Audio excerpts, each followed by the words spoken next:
This program is a presentation of University of California Television. Your support makes UCTV's programming possible. Contribute online at uctv.tv/support. Check out our YouTube original channel, UCTV Prime, at youtube.com/UCTV Prime. Subscribe today to get new programs every week.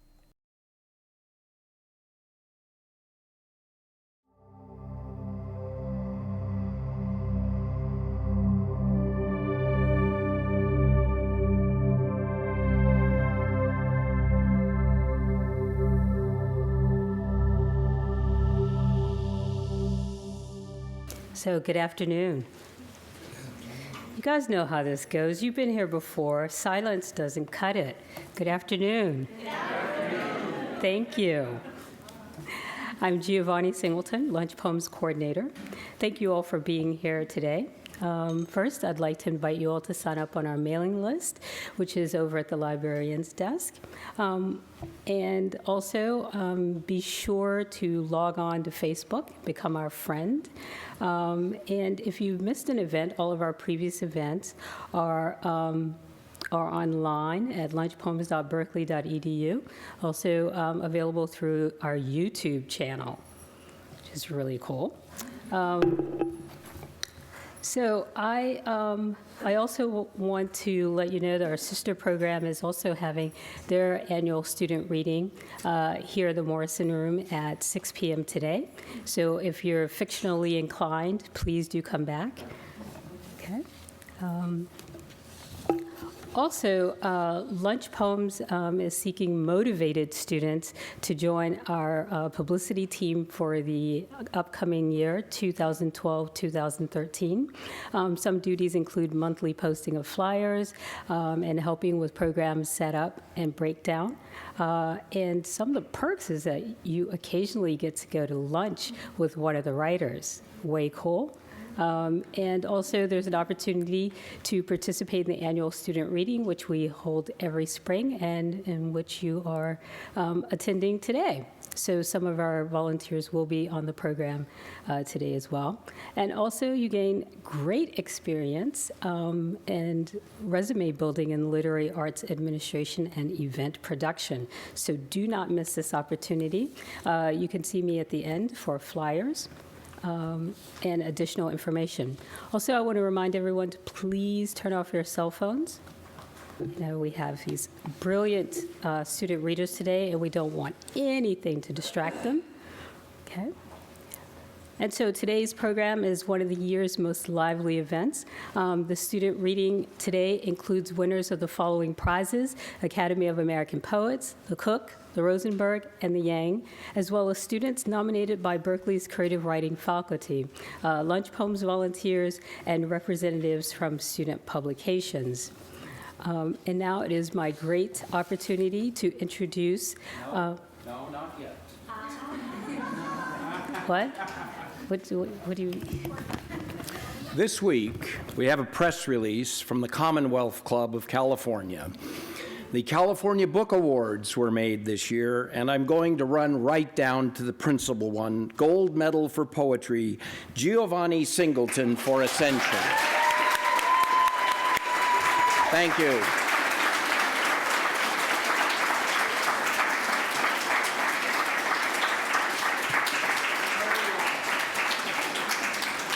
Anyone know who that guy is? Thank you, Dave. So back to where I was. Here to introduce this afternoon's readers is poet, essayist, and professor C.S. Giscombe, who joined the English department 5 years ago. His most recent book, Prairie Star, won the 2008 American Book Award and is about the breakdown of location and voice. Please welcome Professor C.S. Giscombe.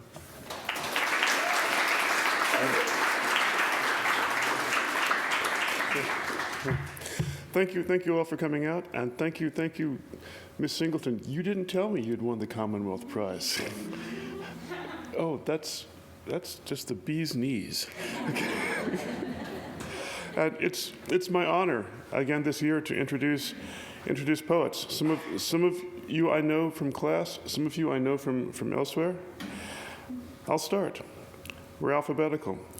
Noor al-Samarahi has come to Berkeley from Los Angeles by way of Mesopotamian roots. She began writing poetry at the age of 5. In addition to writing, she has also taught poetry to elementary school students in South Central and currently runs poetry writing workshops on campus through CALS, Cal Slam. She was also the star of my play. She played Marcella in a play called Loop Guru last January. Please welcome Noor al-Samarahi.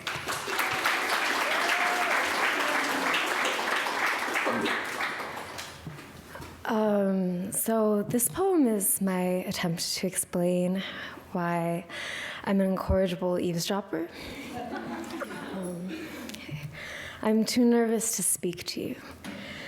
Afraid my voice will ramble like a motorcyclist with an unstoppable heart into your ears until you clap your hands over them and begin slowly to dance your way away from me. I swear I'm not in love with you, but I would like to sit next to you in an airplane. Both of us in window seats, flying over Yosemite, watching the falls start off as water before they turn into snow. If I can't go there, can I at least ask you what it's like? What color the water? What flavor the snow? Was the rest of the world green? Or did it flake gray and brittle as broken bone all over the mountainside? I hope it was green, like I imagine it being, like the leaf in your voice as you spoke of the world from so high up. I didn't see your face, only the curve of your hand over the seat of your bicycle in a kaleidoscope of autumnal afternoon light, golden and breezy and somehow solid, like the houses on the street I live on with their rain-spattered shingles and worn wooden siding. I want to be brave enough to turn to strangers and ask, may I know you?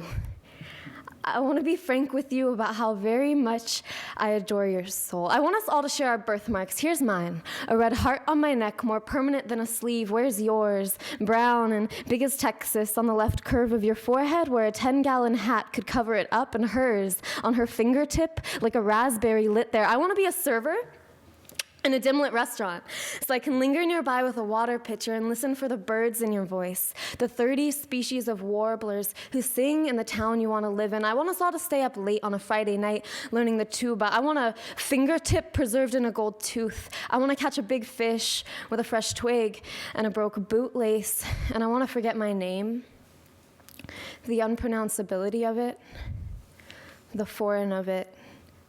I want to forget my name and learn to pronounce words that live here, words that are real, so maybe when I speak, I can be understood. Do you understand me? My parents come from a country with no warblers.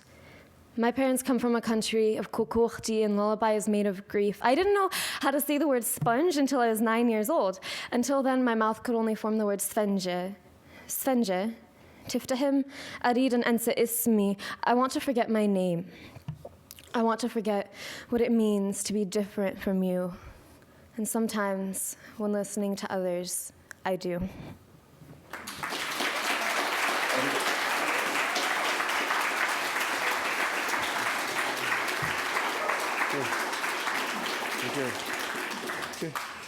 Thank you, Ms. al-Samarahi. Wesley Anderson, third-year student from Puget Sound, double major in English and history with an emphasis on the early United States.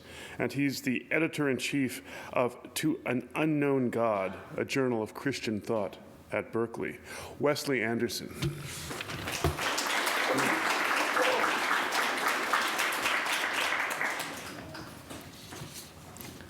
Church and Man. Entombed under glass at Urumqi, he could be asleep, longer than Enchanted Beauties or Rip Van Winkle, with only 3 days stubble to show for his 3,000-year-long rest. Or, if not a fairy story, then a jester, clothed in outrageous harlequin tartan-colored leggings, alternating luck, joy, heaven. But perhaps he is too dignified in his serene repose, crowned with burgundy wine hair to match his open robes, and he could be called sovereign king in recumbent effigy and set out among the ancient Frankish monarchs in the crypts of Saint-Denis, alongside each cadaver immortalized in a macabre transi, where he would hardly seem a pretender to their thrones. No different with his sculpted cheekbones, aquiline nose, marble skin.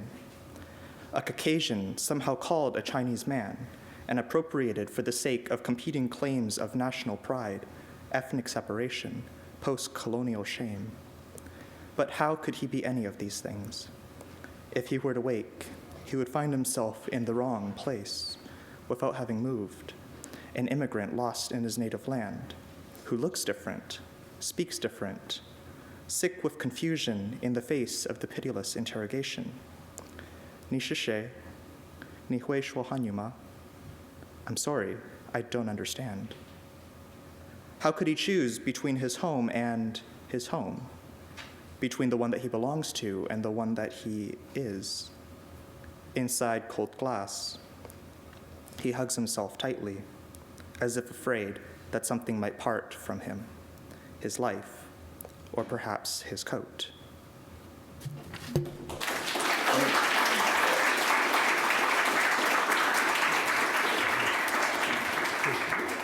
Thank you, Mr. Anderson. Lauren Ballard transferred to Berkeley 3 years ago, and she's been teaching with Poetry for the People. She's interested in fiction that combines historical accuracy with magical realism. Lauren Ballard.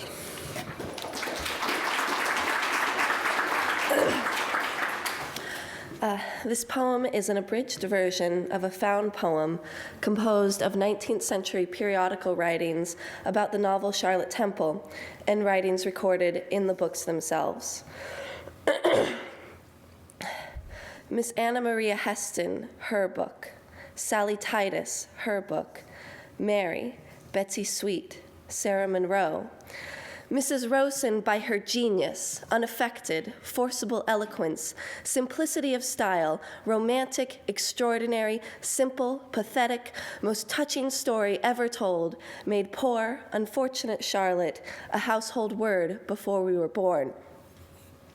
What was the real name of Charlotte Temple? The story by Mrs. Rosen. Is it true? Charlotte Temple was really Charlotte Stanley, buried in Trinity Churchyard. The stone, once embellished with a silver plate, tempted the cupidity of certain vandals. On a dark night, 2 men with hammer and chisels stealthily crept. The name Charlotte Temple was cut by some good Samaritan, by some good heart, by a bored stonecutter. There is a class of humanity fond of reading Charlotte Temple, who dote on a love of a bonnet, incense themselves with hartshorn and trifles, had a hold upon the public mind, begot a sickly sentimentality more widely circulated among the lower classes. Few are the eyes that have not wept. How well I remember all our weeping together. John Howard, sturdy and resolute, would hardly have shed tears over Charlotte Temple. Happening upon the ledger in a certain circulating library, we lost our reputation with Miss, all primness and propriety, her account, false step, Charlotte Temple, tales of passion, Mrs. Trollope. All the literary treasures of the family, a Bible, a hymn book, Pope's essays, Charlotte Temple. Many a time did I steal up to this nest of a room, glide off into an enchanted realm. No lessons to get, no boys to smash my knife. Baron Trenck, Jack Sheppard, Don Quixote, Charlotte Temple, I fed upon like a bookworm. Adored friends, must I go and must we part? The fang rends in twain my heart. The rose will fade, the tulip withers. Who will keep me in death? Miss Mary Eliza Weeham's, her book. Sarah Ewell, her book.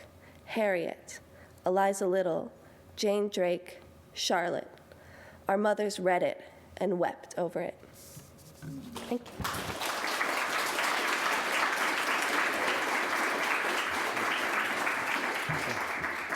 Thank you, Lauren Ballard.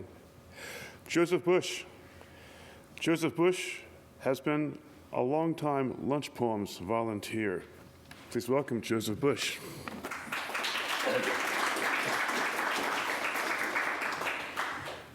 Well, I didn't finish the poem I was intending to read for today, so I would like to revisit a poem from a few years ago to take advantage of the taping that's being offered today. This started out as an environmental program, but local events intruded, and it slipped its leash and took off without me. Concrete, an elegy for Scott and Lacey Peterson and their 9-month fetus. And before I continue any farther, most people might remember some of the details of this story to which my poem alludes. I would remind people that Scott Peterson is just across the bay over in San Quentin right now.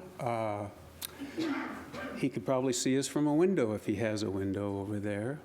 And a couple of weeks before the event, he had practiced pouring anchors. And then I believe it might have been on Christmas Eve morning before dawn, he rowed out exactly between where he is now and where we are now, and rolled his pregnant wife into a very gray bay.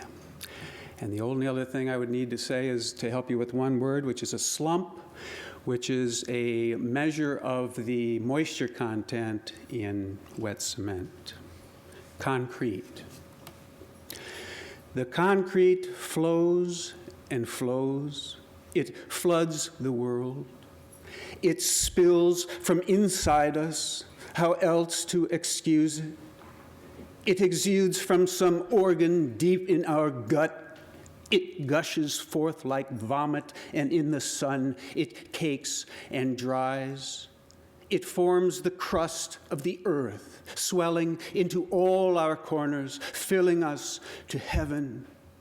It is the gray overcast of the underworld, and we float above its angels, stirring the gray waters, thirsting and drinking dust, reaping a harvest of rock and rust. The dawn shines on an aggregate of all the loves we've lost, a ready mix of lovers together in the trough is hacked and hoed and shovels up a 6-inch sagging slump we smear across all paradise, each flower, tree, or stump. Inside the warm and curing winds that lock our days in stone, the money beats like prayer flags. The heart, meanwhile, is bone. The road we pave to where we lie will always seem to miss us. The sun is set in wet cement. The dying light will kiss us. Thank you.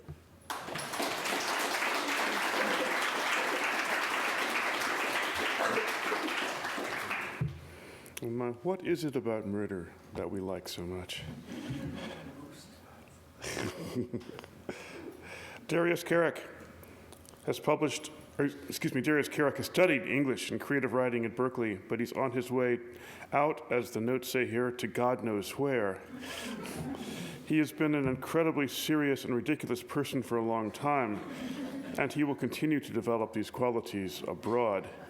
He's also the possessor of the nicest student car I've ever ridden in. Darius Carrick. Mr. Carrick.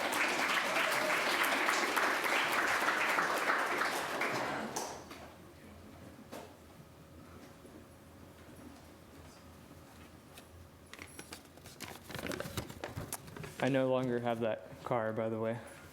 I'm sorry to say. This poem's a sonnet called Don't Get Sentimental About Death. The apocalypse inside of an orange smells of our casual breath. The resin inside of the birdcage stinks with the tinge of the great narrative. We had the sin between the rhyme and the resin. Tomorrow and tomorrow, pinned to the picture frame like a box of dusty knickknacks, mementos stacked in a moving van. No one was to blame. We were leaving again to get a sense of what earth hedged in with the others, and to homestead new stenches, science. We pinned shirts down in the box with bottles of the hard stuff. Come, all you mothers, inhale these fumes. They are your child's plea. Thank you.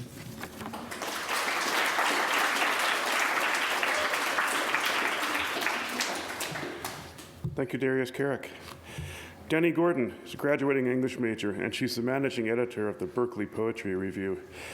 She won the Academy of American Poets Prize, and she placed second in the Ina Kulbrith Memorial Poetry Prize. She's currently finishing her honors thesis on the post-human body in Paradise Lost, and she's capable of taking form apart.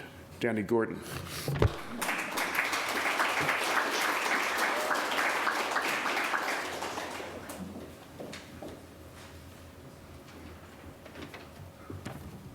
This is called Facebook.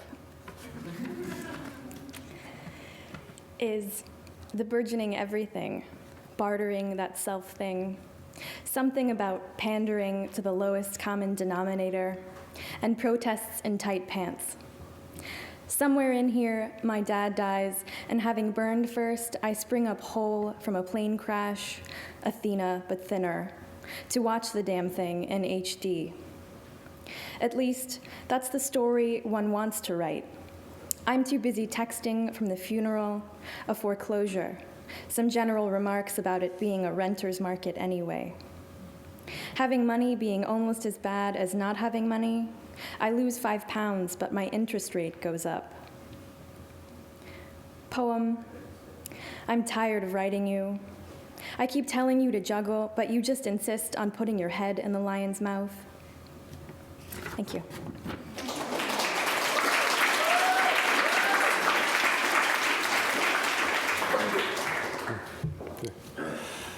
Vanessa Ng, Jr. She's studying philosophy and English, and she's currently obsessed with Beckett and Rilke. She also spends time thinking about the nature of possible worlds and the paradoxes of time travel. Vanessa Ng.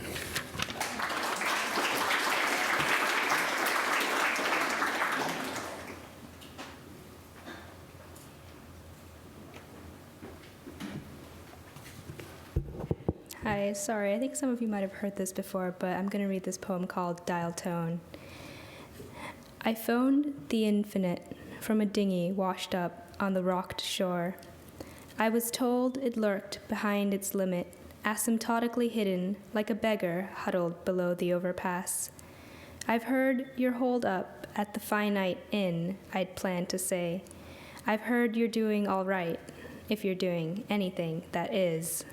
I thought it might say, hold please, but its voice was a dial tone, and it beggared me.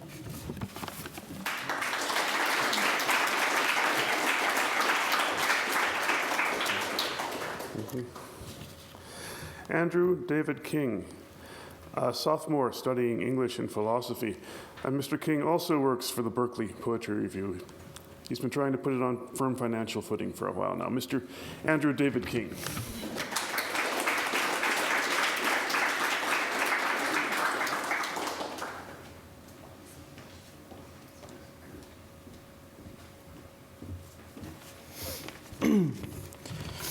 So I'm going to read 2 poems from a series, or 2 segments in a series that I'm working on that's an experimental libretto-style series of persona poems about various workers in a post-war society, or one that would like to think itself as such. Geometer. It's the barbed wire of the known and not the dusk looped around each miles-off trunk that binds our hands. We've come far enough to realize how little protest matters to right angles, that any door built squarely is one for closing. Space still necessary for coordinates, though numerous points stave each from each, a genealogy founded by division. If Zeno had known, the infinite would have been ours by now. Us here, the river there, its parabolas railing curvature into the clay. We stand on the shore, the maybe infinite between us and those opposite, a line of men pegged down the grass. A defense has not yet been conceived, and the eye's wanton sphere is no good. They will make of us points, and our own laws will allow it. Taxidermist. Once a Swedish king requested his lion stuffed by a man who had never seen a lion. There were reports of rabbits manifesting from the hairs of old men, the dust of top hats. For this palette of decay, I trade what dignity the mortician keeps in jars blue as the slickbacks of trout. A woman brings in a dog so starved I can offer her the bones or the hide, but not both. Ingredients for the some that owned the parts. When the war started, work diminished. The tide let itself be slung by the moon in the manner of a man leaving his house for the last time. And I took up work in the room of dark altars where the body's last sacrifice is coerced. Tissue and tendon remark again and again their disclaimer. The siren of the stitch closing the chest takes it back. Thank you.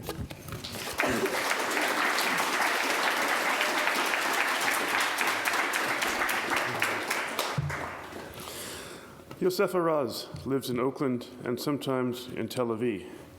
Her poetry, prose, and translations have been published in Zizova, in Glimmer Train, in Tikkun, Lilith, Zeke, and Try magazine.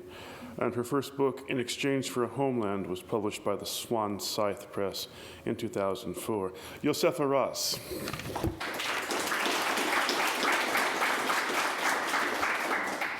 Thanks.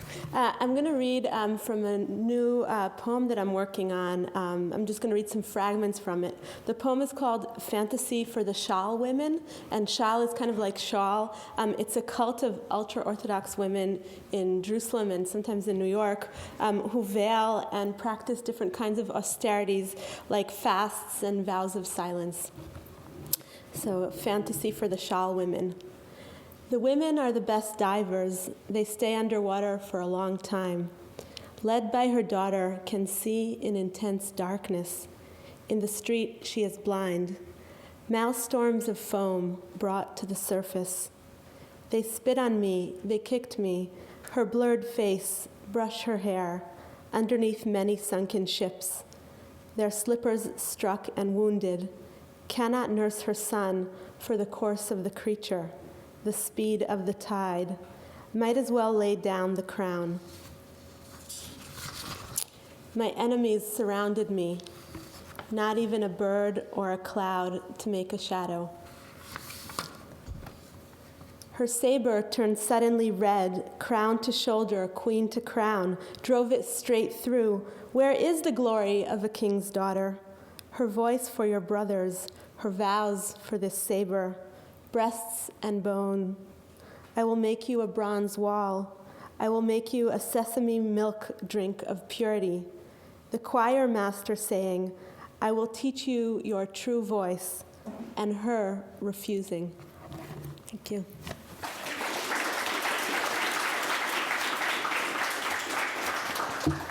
Okay. Thank you, Ms. Raz. Alex Taitagu, third-year English major from Redlands, California. And he's been revising a manuscript about his experience working for the university police department, which he may or may not read this afternoon. Mr. Taitagu.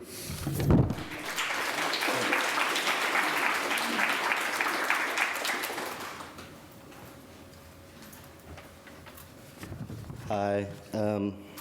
So I'm going to read 3 short poems from a series that's all derived from these different operational policy and procedure manuals at the police department. So if it sounds a little stuffy or strange, just go with it. Incident report. Any behavior that creates an environment is limited. Remarks concerning any statement or action considered by anyone provide social engagement. Direct requests shall be documented. Communities of habit will report the activity of statement. In the event that a community is arrested, immediately notify the coordinators. All details result in termination. Witness report. Communities shall remain non-confrontational. Officers are prohibited from identifying verbally or physically for any reason. Every civilian responding to the scene of any in-progress crime, any capacity beyond normal action, should complete this statement. Shift notes. At the end, each should include unusual circumstances. Any others need not be overly formal. Their own unique superfluous language is being mentioned in a brief and final disposition. Any incident, if applicable, to indicate the particular police involved should be reflected as the weather, particularly rain, or if it was especially cold. Thank you.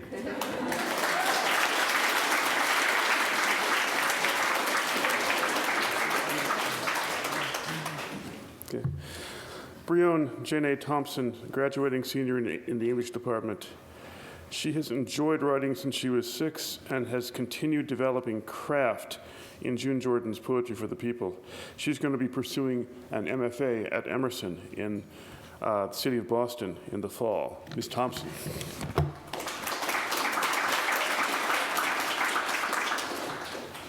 So this is my African American creation myth, Middle Passage to America. My mother got me suffocating under bodies, familiar, foreign, dead alive, trapped in heavy iron, chafing red raw, metal moving slick over sweat shine, delicately quivering, sun-forsaken skin. She did not cry out in pleasure or pain, only wept. Not enough space to wipe away tears, forcing heavy beating grooves into her formerly dimpled face. Snot moving sticky hot, drying, crusty cold beneath her nose, around her lips. She felt like she'd been gnawed on, digested, then ejected forcibly through the plaque-filled teeth of some brutal spirit. Though in reality, she'd been sucked in, shoved in, body after body after body, into the dark, gaping hole too small to satiate greed, the hell-boiling, sadistic bridal chamber home to the wave-rocked conception of a people.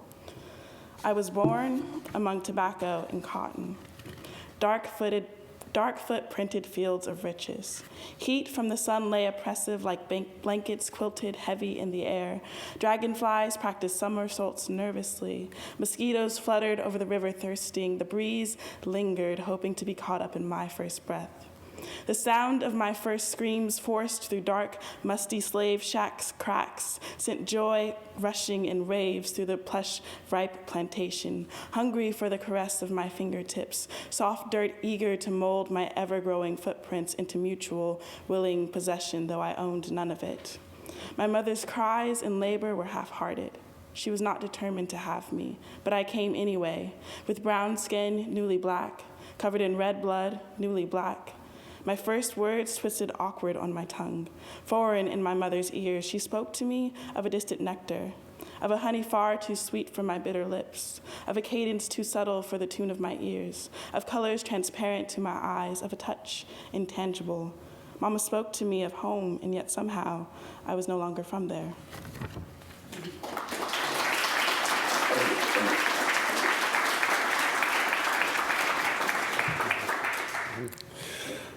Bryce Thornburg. Bryce Thornburg is a senior in the English and Linguistics departments. He is also currently an editor for the Berkeley Poetry Review. Bryce Thornburg.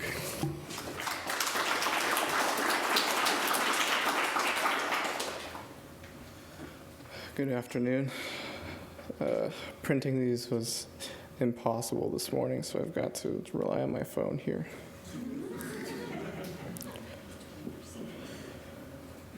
These are 2 poems from a series that I'm working on. It's titled Visions. The sky's limit, you stray so beautifully. Failure's flashbulb, a dull knife, and the blood you're responsible for.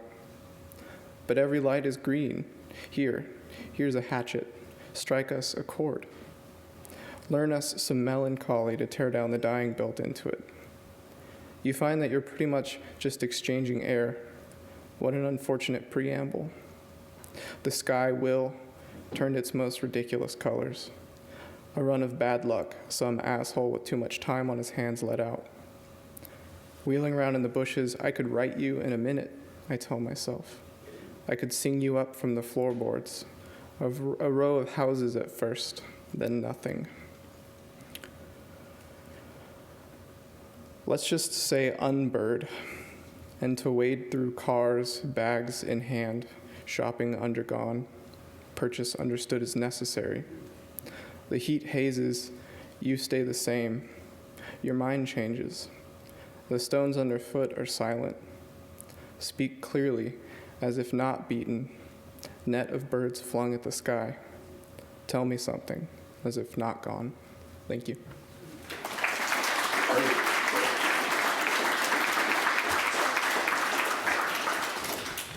Thank you, Mr. Thornburg. Tenzin Selha, graduating senior in the English department with a minor in interdisciplinary human rights. She's Tibetan-born, raised in India. Her life's motto is, if there is a way to overcome suffering, then there is no need to worry. If there is no way to overcome suffering, then there is no use in worrying. Ms. Telsa.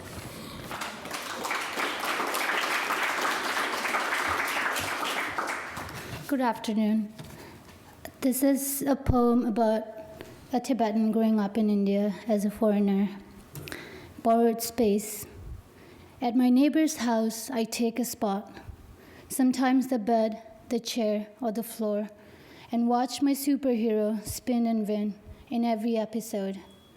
I spin with him and speak his word, but mine he does not know. I fall, I feel a sudden change, his name echoing through the wall, fragments bouncing back. Every day a new crush, every day a new story, a new space in the one borrowed. My neighbor's house is packed with kids like me who talk about growing up. Boys in their tailored trousers talking about cricket, forming their own team, imitating the screen. And girls with their foreign dolls. With missing legs and broken eyes, I sit to watch Jesus, Shiva, and Sai Baba scroll the screen, commercials streaming through and through, my eyes, my heart, I feel anew. Buddha hanging on the wall, cobwebs streaming through. Thank you.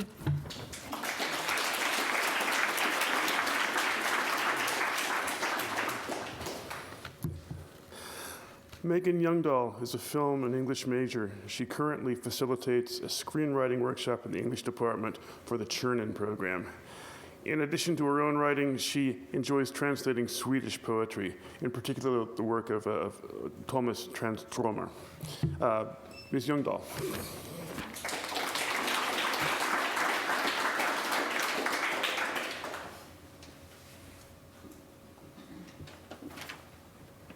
Hello. My writing is typically heavily influenced by film, and I wrote this poem at a time that I was obsessively watching Alejandra Jodorowsky. This is probably the shortest poem you'll hear all day, so try not to take too long to enjoy it. All right.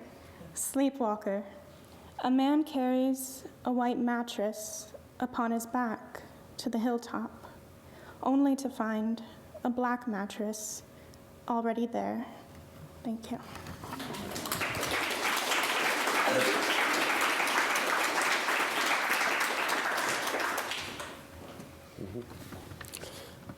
Samuel Garrett Zeitlin, first-year PhD student studying political philosophy and the history of political thought.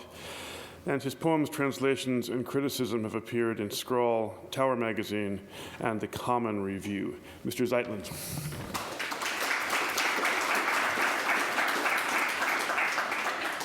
So this poem is a free translation of Goethe's Freisinn, itself a translation of a poem by the late medieval Persian poet Hafez. It is a free translation because liberties were taken. The rhyme scheme was inverted, and the gender of Goethe's deities was inverted. Freisinn. Lässt mich nur auf meinem Zettel gelten, bleibt in euren Hüten, euren Zelten, und ich reite froh in aller Ferne, über meiner Mütze nur die Sterne. Er hat euch die Gestirne gesetzt als Leiter zu Land und See, damit ihr euch daran ergötzt, stets blickend in die Höhe. Freed thought. Let me accept myself only in my saddle, stay in your huts, your tents, and I ride joyous all from afar, above my cap, only the stars. She legislated to you the constellations as conductors to land and lake. Therewith on them you delight, steady, glancing in the heights. Thank you.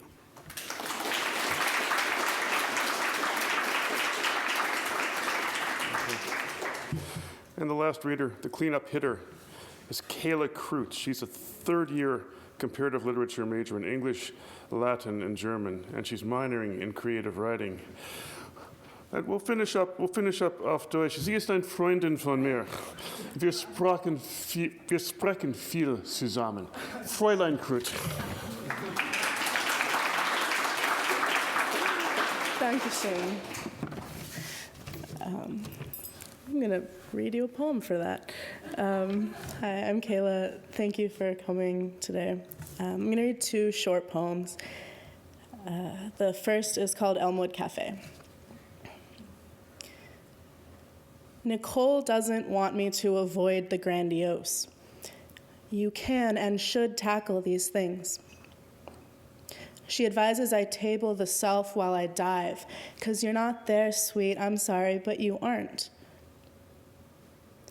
It's October, and the windows are open, which is acting out of fear on this page. Do you see how I got there?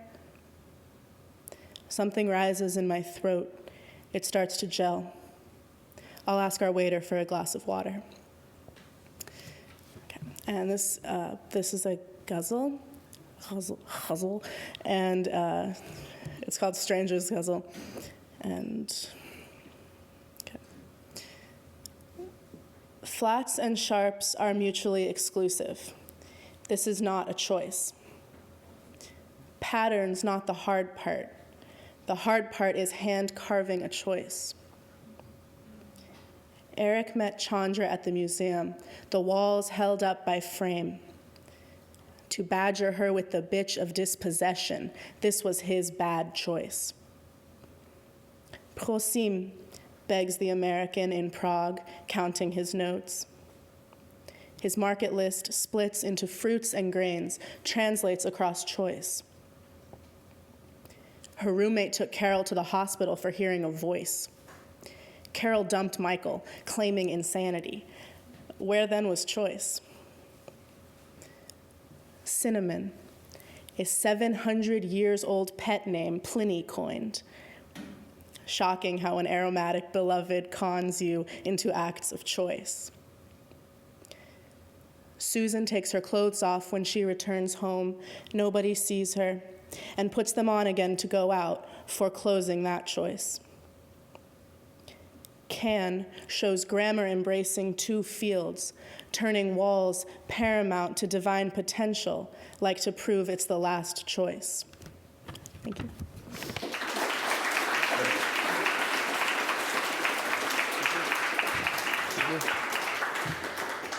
And I thank you for coming.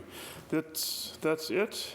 I want to thank the prize-winning Giovanni Singleton, Bob Hass, of course, Joseph Bush, and Dave Dewar, and thank you for coming.